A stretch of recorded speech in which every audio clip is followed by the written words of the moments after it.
Olha, o comportamento do preço do diesel antes e depois da guerra ajuda a gente colocar o debate sobre os combustíveis aqui no Brasil. No cenário internacional, esses aumentos foram de forma significativa mais elevadas. Enquanto aqui no Brasil as pressões de alta ocorrem com impactos nos preços de forma parcial e gradativa. Para a gente entender o porquê e o comportamento exatamente do preço dos combustíveis, a gente conversa agora com Francisco Neves, diretor executivo da Associação Nacional das Empresas Distribuidoras de Combustíveis, a ANDC. Francisco, seja muito bem-vindo, boa tarde, um prazer ter você aqui.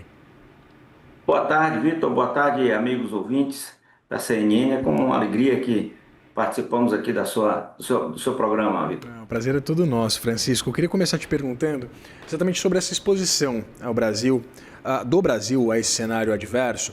A gente tem ouvido que o Brasil está muito melhor posicionado do que vários pares, principalmente do ponto de vista de oferta, mas a gente sabe ainda da dependência, por exemplo, da importação de diesel. Houve uma série de anúncios e de medidas anunciadas pelo governo para pelo menos mitigar esse impacto dos custos. Eu queria entender exatamente, comparativamente, como é que a gente está em relação a outras economias de igual ou parecida relevância.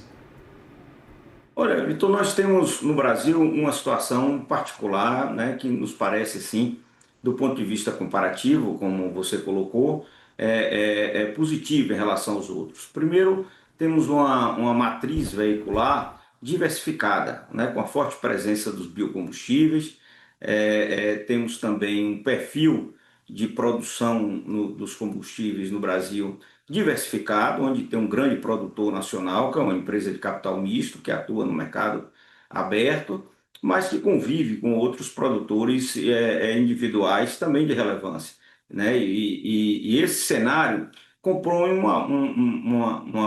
um mix, né? Bastante peculiar de produção, né? De oferta e de formação também de preços. Associado a isso, nós temos também a importação dos produtos, que ela se dá de maneira bem diversificada, né? Tem grandes grupos que atuam na importação de produtos, mas tem também distribuidoras regionais que conseguem importar. O fato é que essa movimentação, essa característica do nosso mercado, que envolve esses perfis dos agentes econômicos, associado ao perfil também da nossa matriz de transporte, resultou num cenário onde os preços aqui se movimentaram significativamente abaixo do que se movimentou no mercado internacional, criando uma situação, vamos dizer assim, de certa melhoria em relação aos outros países, mesmo os Estados Unidos, que é um país, inclusive, autossuficiente na produção de petróleo e de derivados, né? Nós acreditamos que esse cenário ele tende a se manter relativamente estável, porque a situação da guerra em si e do fluxo de produto internacional ele tem se mantido relativamente estável também, apesar das tensões, das bravatas de lado a lado que envolvem os conflitos. A situação econômica, apesar de grave para muitos países, né, no Brasil, acho que nós temos condições de superar esse momento difícil com relativa tranquilidade. Pensando nessa defasagem do diesel no mercado interno, Francisco, eu queria entender se há algum tipo de risco para as contas da Petrobras, né? Dada-se essa dupla personalidade da empresa, seria uma estatal com um viés exatamente de realização de política pública, ou é uma empresa de capital aberto, financiada por dinheiro privado do acionista, que precisa exatamente Sim. ser rentável? Eu queria levantar exatamente essa discussão e entender os riscos para as contas da estatal. Não, a Petrobras uma empresa que ela está antenada o tempo todo com o mercado internacional. Ela se ajusta.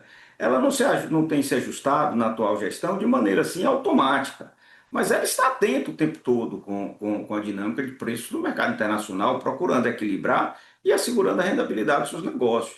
Então, ela não é uma empresa estatal, apesar de muitas vezes ser tratada, ela é uma empresa de capital misto e que tem a obrigação de estar antenada nas suas relações comerciais, a despeito também de ter compromissos com o desenvolvimento interno do Brasil e a política econômica envolvendo preços, etc.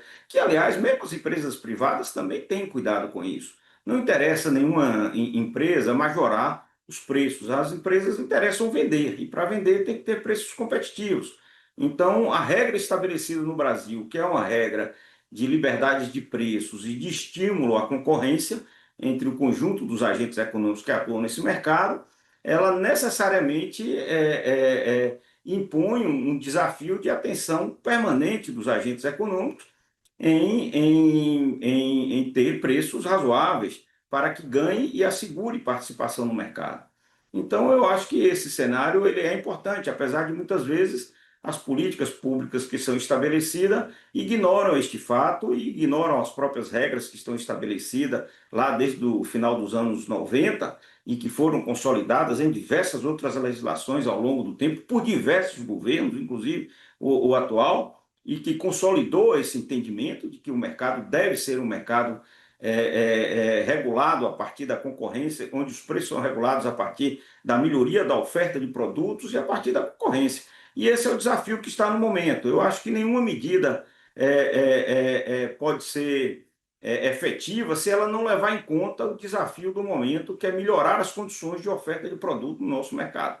E, na minha opinião, é absolutamente necessário que se dê informações corretas aos consumidores, chamando atenção para a situação grave que vive o mundo, e particularmente o Brasil, nesse cenário, que o consumo deve ser administrado da forma mais racional possível nesse período de dificuldade.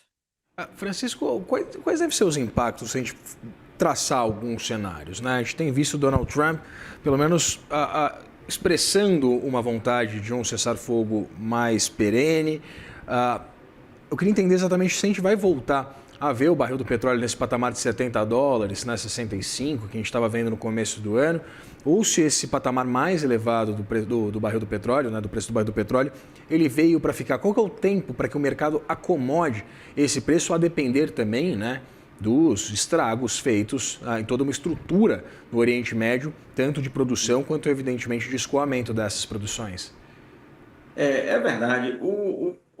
Nós estamos vivendo uma situação que, ao que me parece, Vitor, nós não vamos ter uma solução rápida para o conflito no Oriente Médio.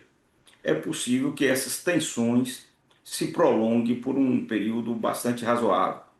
Essas tensões, no entanto, elas não representando obstrução, seja das unidades de produção de petróleo e de gás e do fluxo logístico desses produtos, esses preços que estão hoje relativamente acomodados aí entre 90 e 100 dólares, ele pode inclusive ter recuo, como ocorreu, né, há pouco tempo atrás.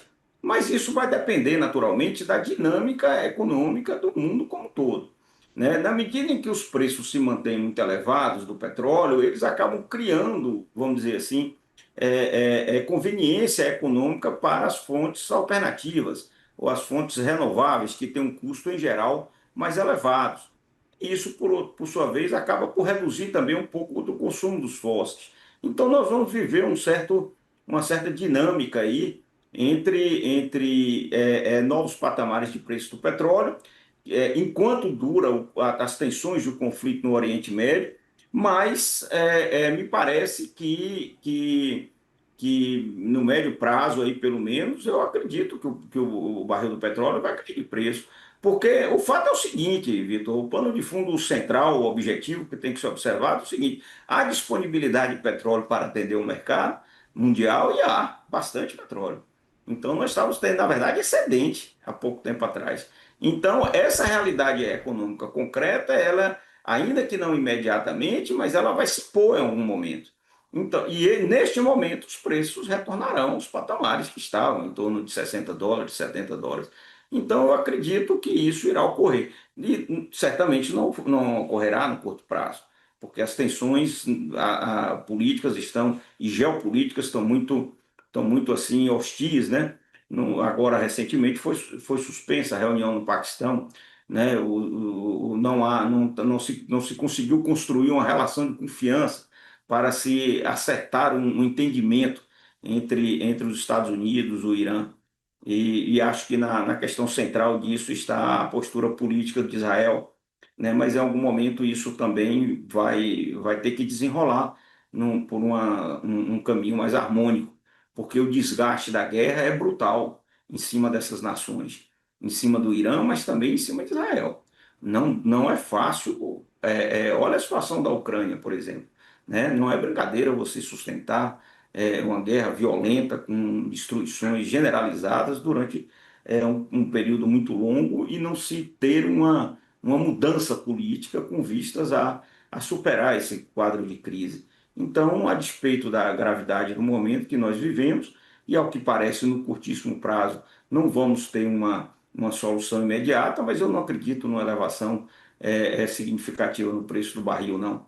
Eu acho que vai haver ali um entendimento no sentido de assegurar a produção razoável daquela região e o fluxo também de produtos.